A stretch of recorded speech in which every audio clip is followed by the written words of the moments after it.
नमस्कार दर्शक बंधु आपण दासरानी चैनल रे स्वागत करुच्ची। तो देखो आज आपण गोटे सुंदर रेसिपीटे नहीं आसी कखारू पत्र रे आम कखारू सागर केमी आज मुझे गोटे रेसिपीटे बनई आप देखु कखारू साग भजा। तो ये मुझे कहलिया साग नहीं आसी कखारू साग देखो केते कहलिया पत्र होती आने बेसी पाकल भी ना बहुत कहलिया पत्र ताकू मु पत्र गुड़ाक सब तार सूता बाहर सूता गुड़ाक बाहर करी भलसे बाछी रखीदे देखु कखारू शाग एमती बछा बछी कर सारापर मुझे कौन कली भलसे पानी रे 2-3 थर धोईदेली जेहेतु कखारू शागे धूली गुड़ाक उड़ीकी पड़ी थाए ना ताकू आम भलसे धुआधुई करदे।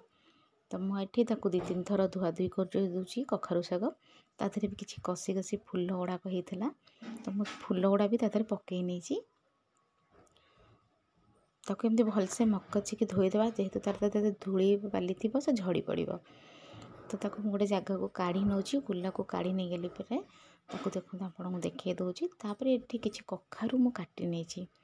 एमती कखारू पकई आज भाजवा देखिए बहुत टेस्टी लगे बहुत भल लगे भी खाया को। देखो मुझे कखारू गुड़ाक एमती सरसरी काटी देती मीठा कखारू टिके बहुत भल लगे मोर भी यहाँ मीठा कखारूटा। तो देखो शाग गुड़ा बसिक मुझे काटी दूची मत तो शाग एते माने अच्छा मो बो कौन आउ पीस ना कौन से सब पूरा चुन चुन कर शाग काटी दिंती मत तो आसेनी तथापि जी पारे से कखारू आटू भी चुन चुन कर काटी दिए मो बो किंतु मुझे भी चुन चुन कर काटी पारे शाग गुड़ा प्रथम सबतक काटी नेली काटी नेला तार है रसुण पियाज पड़ोनी तो रसुण पकईकि आपको भाजे तो 8-9 कला मुझे रसुण नहीं गोटा रसुण तार पाखुड़ा नहीं कि तो मुझे भलसे छेची नौ रसुण गुड़ा को। आज रेसिपी जदि आपण मानक भल लगी थाए तो प्लीज़ लाइक कमेंट शेयर कर भूलें सब्सक्राइब करें मो चैनल भूलें। तापर मुझे गैस ऑन करी कढ़ई बसई नहीं कढ़ई ताती गला मुझे तेल दे देती तेल दे सारापर से फुटण आउ 2टा शुखिला लंका केमती भांगिकी पकई दी शुखिला लंका आपन चाहिए कंचा लंका पकई भी भाजी पारे तापर फुटण टे फुटी आसला मुझे छेचिकी रखी रसुण को पकई नहीं देखो रसुण को एपट सेपट घांटा रसुण टिके हो आसला काटिकी रखी आम जो कखारू को ताको पकईदबा रसुणटा भी आम भलसे भाजी हो गलानी तादेह काटी रखा जो कखारू को पकई नौ एपट सेपट कर घांटी नवा